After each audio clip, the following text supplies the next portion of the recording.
a long shank size 4. This is a 3 extra long, 2 extra, 3 extra long number 4. This is a regular number 4. For this particular one, I'm going to just use the regular number 4. I'm going to start out with some mylar tubing. This mylar tubing is a woven material. You can see you can expand it this way a little bit. I want a piece that's, we'll say, about 2 inches long, or about 2 or 3 times the length of the shank of the hook. This tubing has got a core in it, which is like a nylon core. We're just going to get rid of that. I'm going to take the hook, thread the hook in here like this, into the end.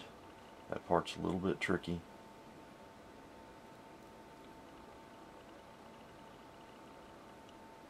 And then out through the side.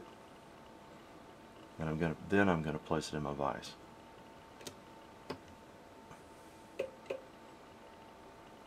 Okay.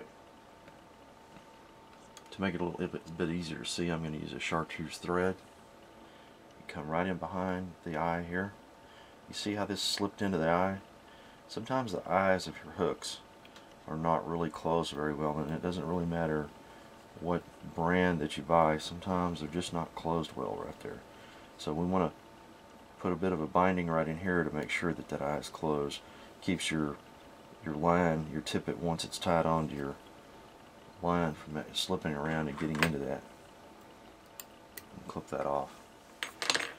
Now what I like to do is take this tubing, you see it can slide back and forth. I'm going to move it up here, and I've made an initial wrap here to bind this to the hook. If I just tie this on top of the mylar tubing, then it'll do this, and it'll slip around, or if the fish pulls on it, it'll pull back, or whatever. So if we do this and bind it in here first, then we wrap over here, and then keep it up on top like that. So let me get over on the side, get it on the top, and start binding it down good and tight.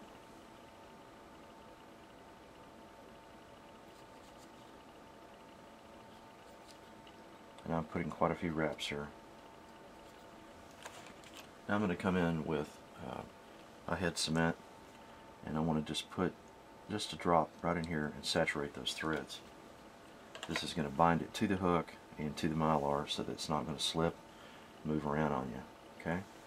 At this point, I've got a piece of pre-cut zonker strip that I've already cut to be about twice the length of the hook shank. You'll notice that the hair lays back in one direction. You want the hair to lay back toward the back this way.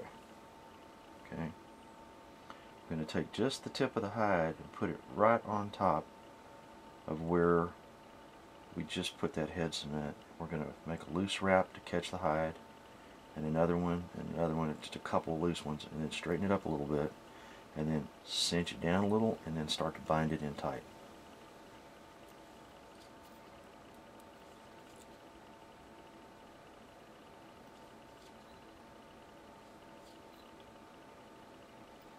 Now, in a distance that I usually refer to as about twice the width of the eye of the hook. So here's the eye of the hook. There's about twice the width of the eye of the hook. I'm going to stop right there. Okay. I want to take a piece of bead chain, and bead chain comes in all kinds of colors. You know, you can buy it in painted chartreuse, yellow, black. You can get it in plain bronze colored. You can get it in like a gold plated color or silver. Usually if I'm going to use gold here, then I'm going to use gold also in here. So I'm going to take my scissors here, and I'll reach in on the bead chain, and I'm just going to bite a piece here. Now if you like, you can use a tool like this, like a little wire cutter, if you want to cut those. A lot of people don't prefer to use their fly tying scissors for such barbaric work, but the tip we have to maintain very sharp and fine, but the base of the scissors down here is really not used for much. So I've been using these scissors to cut bead chain like this for probably 10 years, and they're still working fine. So, you know, I don't think that you really need to go out and buy another tool to do that.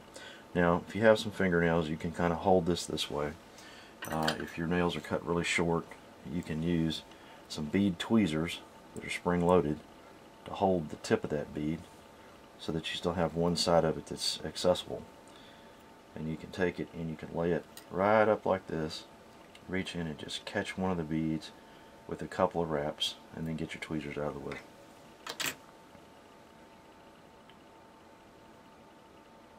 Now I'm going to want to come across this way and make several binding wraps in this way, pretty firm. Then I'm going to come from the opposite direction and make several this way, and if you want you can torque your vise around where you can get a better angle at it, or you can just go in here like this.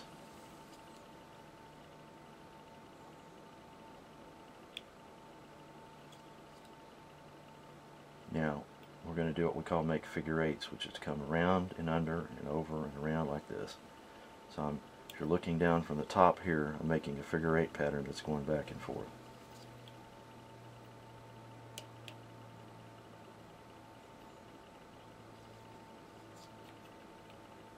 And what the figure eights do is they bind across the top this way and up under here in order to pull it all tight.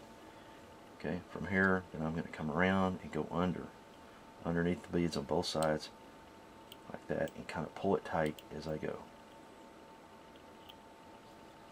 Then I'm going to come back to the front, make a couple more smooth wraps right there to kind of smooth out the shape of the head, extend out my thread on the bobbin, come in here and do a whip finish. And if you don't know how to do a whip finish, I'll show you in another video. They make tools for that, but honestly, by the time you reach over and fumble around and pick up your tool for making whip finishes, by the time you find your tool, you can do it by hand about 3 times. So if we come in here, clip it like that. Okay. Now, as you see, there's always a lot of loose fibers left in your zonker strip. And you can leave those in there if you want to and let them come off in the water, but I usually just kind of clean it up a little bit. If you don't, they kind of get all over your shop. Okay, from here, I'm going to come underneath and I'm going to take this tail and I'm going to take my scissors and I'm going to start to unravel that.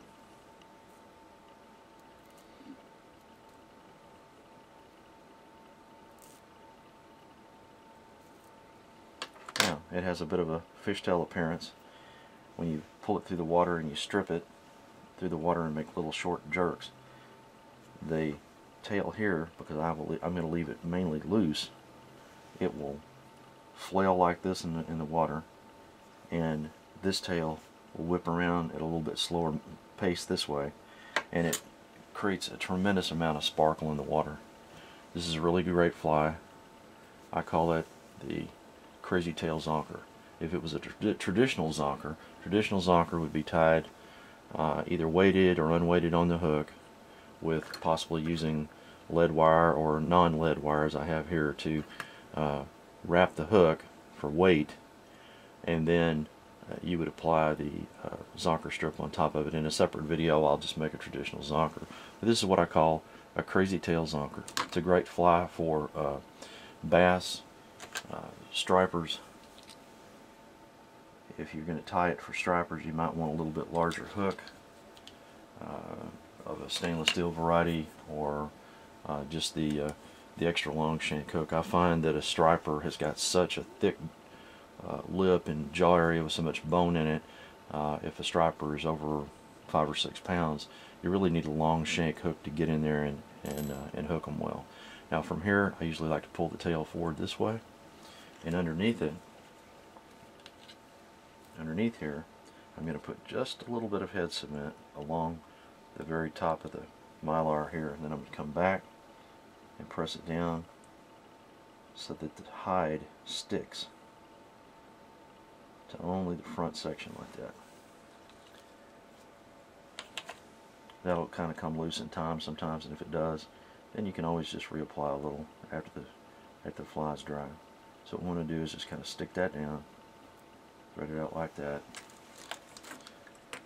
You can take a tool like this and comb it out if you like.